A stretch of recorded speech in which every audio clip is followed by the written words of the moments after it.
Waverley House is a residential care home catering for 27 frail elderly people. The average age is already over 90. We have a long waiting list. There is clearly a market need, and therefore we felt, because we are so successful with this one, that we could go ahead and build another one.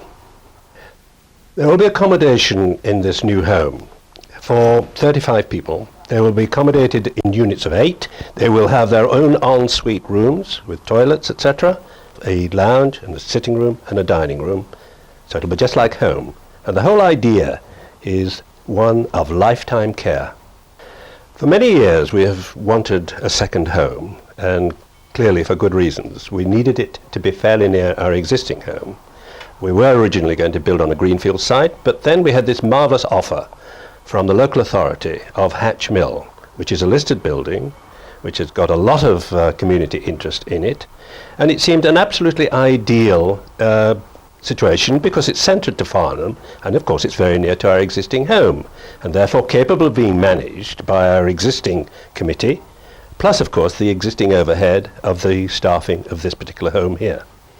The capital cost of this project is just over 3 million. It's well catered for from 2 or 3 sources. First of all, we were able to save over £1 million from our own resources by successful financial management over the years of our current operations.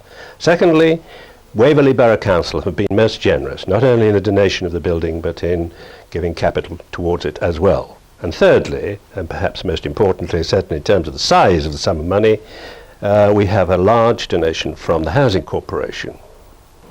Serious planning for Hatch Mill started 3 years ago.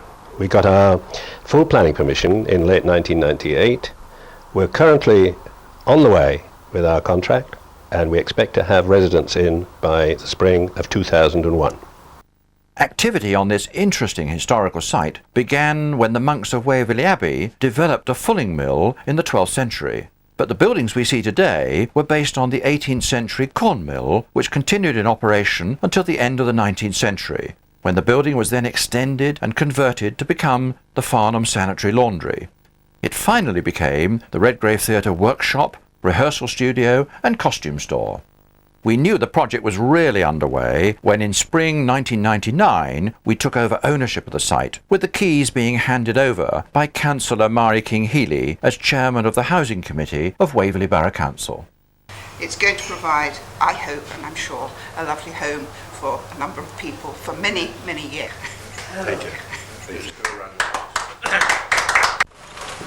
We started clearing the site in mid-1999. An important task was to secure and renovate the old listed structures.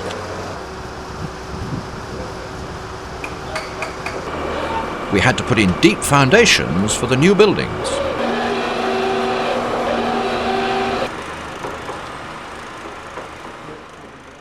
The new wings are linked in a complementary style to the original buildings to produce a secure central garden courtyard. Extensive insulation between the outer and inner walls and between the 2 floors will give a warm and cost-effective home. The new roof style and tiles complement the traditional buildings. We were able to reach the topping out ceremony by October 2000. This was performed by Farnham's Town Mayor, Councillor Sylvia Morgan.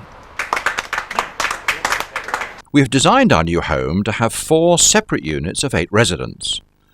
Each wing will have its own lounge and dining areas, a kitchen and servery facilities, a quiet sitting room and an assisted bathroom, all grouped around en-suite resident rooms.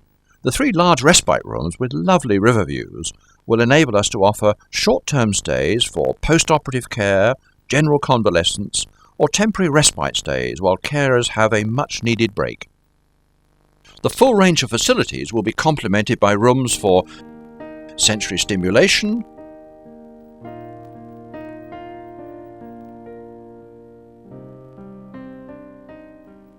treatment, leisure activities, hairdressing, and a small flat for residential staff. When the building work is complete in early 2001, we will still have the major task of fitting out and furnishing. We had ambitious plans to raise £400,000, and so far we have made very good progress. We have had generous donations from our local Abbeyfield societies, from local clubs including Lions, Rotary, Inner Wheel, and from the Hospital Savings Association Trust and the Dempster Trust, and from local companies including Johnson Wax and Carl Wyand. We have arranged a number of fundraising events, including a raffle, collecting at supermarkets, a sponsored walk, a concert at the church, a charity dinner, and Sotheby's Valuation Day in the spring. We still need more funds to complete fitting out the new home. Essential purchases include medical specification washing machines, specialist beds, whole range of furniture including dining chairs and tables, lounge chairs, furniture for garden area and the conservatory. Bearing in mind the frailty of many of our residents, we also need specialist baths and specialist hoists. We have made a good start, but we still need £150,000. Please be as generous as you can. Help us to turn this building into a comfortable home.